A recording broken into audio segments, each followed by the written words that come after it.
नमस्कार, news 18 India पर आप सभी का बहुत बहुत स्वागत है। मेरा नाम रूबिका लियाकत है।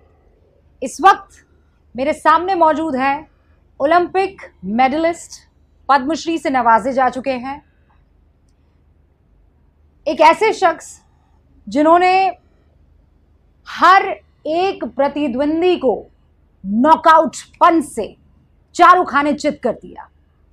एक ऐसे शख्स जो रिंग में भी उतनी ही मुस्तैदी से छाए रहे जितना राजनीति में, और राजनीति इसलिए क्योंकि आप याद कीजिए, राहुल गांधी के साथ अगर कोई कदम ताल करता हुआ नजर आ रहा था तो वो थे बॉक्सर विजेंदर सिंह, जो इस वक्त हमारे साथ मौजूद हैं।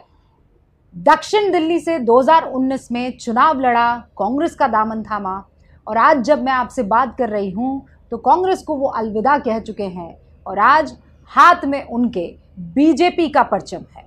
बहुत बहुत स्वागत है विजेंदर जी आपका। थैंक यू जी। कल तक तो लग रहा था हेमा मालिनी के खिलाफ मथुरा से विजेंदर सिंह दो हाथ आजमाने वाले हैं और आज आपने हाथी को अलविदा कर दिया। हाथी को नहीं, मैंने हाथ को अलविदा कर हाथ दिया। ही अच्छा को। अच्छा, हाथी को। अच्छा, वो होती है चीजें। और कहते कि हम चाहते थे कि हम उसके हेमा मालिनी जी के सामने हमारे पास ऑफर आया था, लेकिन हम कहीं ना कहीं मानते हैं कि ये जायज़ नहीं होता। कहते जाट के सामने जाट लड़ा देना तो अपना भाई भाई में लड़ाई वाला माहौल बन जाएगा। और मैं कहते कि मैं उनको अपनी आंटी मानता हूँ, बहन मानता हूँ, ईशा जी को, ईशा देओल को, और मेरी बात होती रहती है उनसे। तो तब मैंने बताया तो मैं मेरे लिए बड़ा मुश्किल था डिसीजन लेना कि मैं उनके सामने चुनाव लड़ूंगा कि नहीं लड़ूंगा। तो मेरे को लगा कि ये कहीं ना कहीं आपस में लड़ाने वाली बात है, और इसलिए फिर मैंने अलविदा कर दिया, मुझे माफ़ करो, मैं जा रहा हूँ छोड़ के। पर कल तो आपने ट्वीट में भाई और एक डिशुम वाला किया साइन मैंने, था। किया मैंने। हाँ। क्यों किया फिर वो? क्यों कि बिकॉज तब आपको ये फील नहीं हुआ कि भाई मैं लेकिन कहते इमोशंस होते हैं। जब जो दूसरे लड़के होते हैं हमारे, जो हमारे स्पेशली जाट लड़के हैं, वो अपना कहते कि वो एक धुंध में पागल हो जाते हैं कि लाइक हाँ हमें चाहिए, करना है। लेकिन अब मैं कहूँगा कि बीजेपी जिंदाबाद, तो मेरे साथ बीजेपी जिंदाबाद ही बोलेंगे, जो मुझे लगता है। बिकॉज जो अगर मेरे साथ मेरे फॉलोअर, मेरे दोस्त हैं, तो वो चाहेंगे कि जब जहाँ मैं जाऊँगा मेरी सोच के जहाँ जाएगी वो उसका समर्थन करेंगे। तो आपकी सोच यहाँ पर क्यों आई है?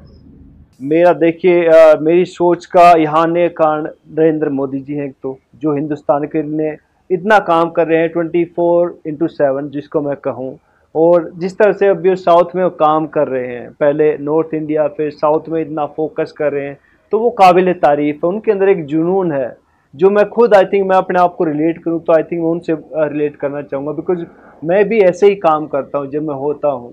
तो लेकिन कांग्रेस ने मेरे को एक चुनाव लड़ा के घर पे बैठा दिया कि भाई जाओ बस अभी हो गया, अभी दैट्स इट। तो मेरे को लगा कि यार मैं ऐसे थोड़ी ना होता। मैं हिंदुस्तान के लोगों का भला कैसे करूँगा, मैं लोगों को जो यंग हैं, जो यूथ है, उनका भला कैसे करूँगा। नहीं तो घर पे बिठा दिया का मतलब मैंने घर पे बिठा दिया मतलब हाँ भाई मेरे को यूज मी लाइक जहाँ कहीं भी मेरे को जाना हो, अपने मेरे कहीं भी कुछ भी मैं काम करूँ, मैं लोगों को तक पहुँचूँ, दैट्स मोर इम्पोर्टेंट। अगर लोगों तक पहुँचे नहीं गए, आपको टीवी के आप इतने बड़े पर्दे पर हैं, यहाँ से आप अगर आपको शो से निकाल दिया जाए तो आप क्या करेंगे? आप अपनी आवाज़ पहुँचा दे सकते हैं लोगों तक? बिल्कुल भी नहीं पहुँचा सकती। तो दैट्स इट। तो फिर जब मैं जाता था, मंच नहीं मिलता था। मंच मिलता था, लेकिन कहते मेरी आवाज कहते कि उसकी इतनी वो क्या बोलते हैं उसकी वक़्त नहीं, हाँ वो वजन नहीं होता था। ऐसा क्यों? आई डोंट नो, मुझे नहीं मालूम आती, लोग नहीं सुनना चाहते थे, शायद मैं कांग्रेस में था इसलिए, जो मुझे लगता है।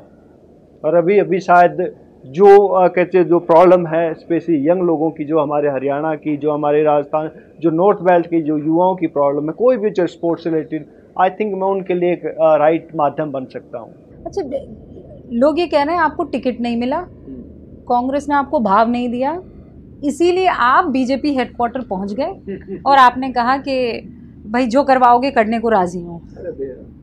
रूबिका जी, तो आपने न्यूज आपने ही बता अभी थोड़ी देर पहले, तो मैं हेमा जी के अगेंस्ट में लड़ रहा था चुनाव, तो चीज वो तो मेरे पास थी बिल्कुल, बट वो कहते मेरे को लगा नहीं कि ये मैं ये सही काम कर रहा हूँ।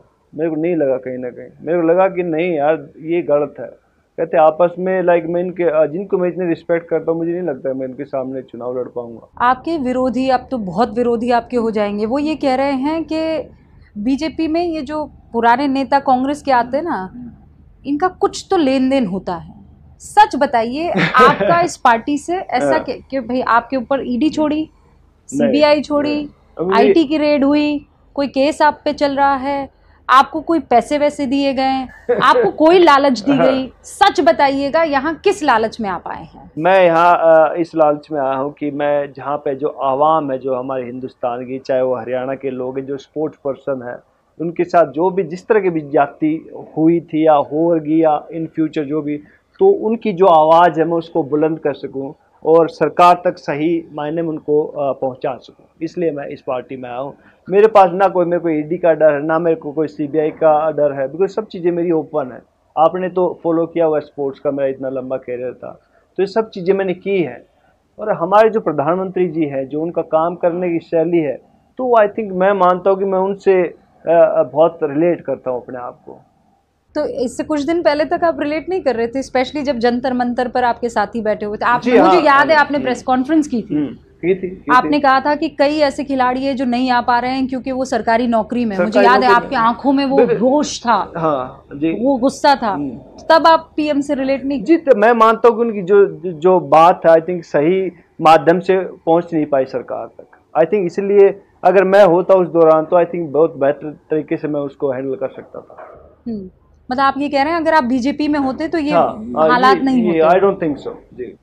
कोई किसी तरह की कोई गलतफहमी हुई थी या नहीं, खिलाड़ी सही थे और ये सरकार जो थी वो घमंड में चूर थी? I have no idea right now, लेकिन जब मैं उनके साथ था, मैं पहला भी खिलाड़ी मैं पहले हूँ, मैं अपने जज्बातों से दिल से पहले मानता हूँ, लेकिन कहीं कोई भी गुस्ताखी हुई होगी तो उसको सही करने का काम होता है, चाहे वो हमारे स्पोर्ट्स प्लेयर की तरफ से, चाहे सरकार की तरफ से। आई थिंक जो माध्यम था बीच का वो बड़ा एक लचर लगा मुझे। आप एक युवा हैं और बहुत शिद्दत से अपने दिल की बात कहते हैं, कतराते नहीं हैं। लोग आपके ऊपर ये भी तो सवाल उठा सकते हैं कि ज़मीर बेच खाया। जिन लोगों का काम है, जब मैंने कांग्रेस ज्वाइन की थी 19 में और जब मैं चुनाव लड़ा तब भी मेरे को बहुत गालियां पड़ी थी। तो गालियां खाना तो रोज़ का काम है, इट डजंट मैटर। जो बहुत सारे लोग कहते हैं कि हमारे प्रधानमंत्री जी को भी बहुत सारी गालियां देते हैं, लेकिन वो कभी नहीं रुकते, वो काम करते रहते हैं, तो ये एक अच्छी बात है। आपको ऑफर आया या आप खुद आए बीजेपी में? जी, ऑफर आया, कोई मूवी का ऑफर थोड़ी ना मैम। देखिए, एक सोच होती है, विचारधारा होती है। आई थिंक मुझे लगा कि मैं सही है, ये माध्यम सही है और यहाँ मैं लोगों का बहुत वाइड कहते एक तरीके से मैं लोगों का भला कर सकता हूँ। आप राहुल गांधी के साथ थे, है ना, भारत जोड़ो यात्रा में। बहुत सारे आपके ट्वीट है जिसमें आप गोब्रो, रखा है, राहुल गांधी, आपने तो कुछ डिलीट भी नहीं, अब बहुत डिलीट करना पड़ जाएगा। रखा वो तो वो भी, हाँ तब पोस्ट थी, उस टाइम पे किए थे हमने। फिर मुझे लगा कि ये गलत है और मैं लगा कि मैं अभी पार्टी के साथ मेरे को जाना चाहिए, बिकॉज ये सही प्लेटफॉर्म है कि युवाओं की, एक देश की जो आवाज़ है उसको सही दिशा में ले जाने के लिए। तो फिर क्यों राहुल गांधी का साथ आपने छोड़ दिया? वो कहते हैं, हमारा हरियाणवी में कहावत होती है रूबिका जी, क्यों की तो लड़ाई होती है। हरियाणवी में, मैं हरियाणा से बिलोंग करता हूँ, तो क्यों कर दिया, लब कर लिया, कर ले की करेगा, तो क्यों की तो लड़ाई होती है। तो लेकिन मैं अभी भारतीय जनता पार्टी में हूँ और तो मैं इसके साथ रहूँगा। और इसकी जो विचारधारा, इसकी जो सोच है हिंदुस्तान को आगे ले जाने की, मैं इसमें कहते हैं अपना पूरा समर्थन दूंगा।